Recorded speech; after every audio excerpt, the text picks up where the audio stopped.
មាសមេធ្វើប្រពន្ធបងថ្ងៃនេះរំភើបកូនឡងចង់ว่าបេះដូងលូតខុសធម្មតាអូនសំឡាងជាងគេព្រោះតែថ្ងៃនេះទទួលបានការស្លាសំដូចសេចក្តីប្រាថ្នា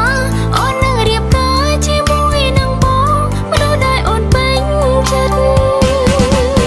សូមអរគុណនិស្ស័យដែលជួយដឹកដៃឲ្យយើងជួបចិត្តសូមអរគុណព្រមលេខិនផ្ដល់ស្នេហាពិនដល់យើងទាំងថ្ងៃថ្ងៃរៀបការសន្យានឹងមេឃដីធ្វើឲ្យស្រីមានក្តីសុខជាងគេសូមសន្យាថាពួកយើងទាំងពីរនាក់មិនបែកគ្នាទេមិនចោលក្តីស្នេហ៍ក្បែរគ្នារៀងរហូត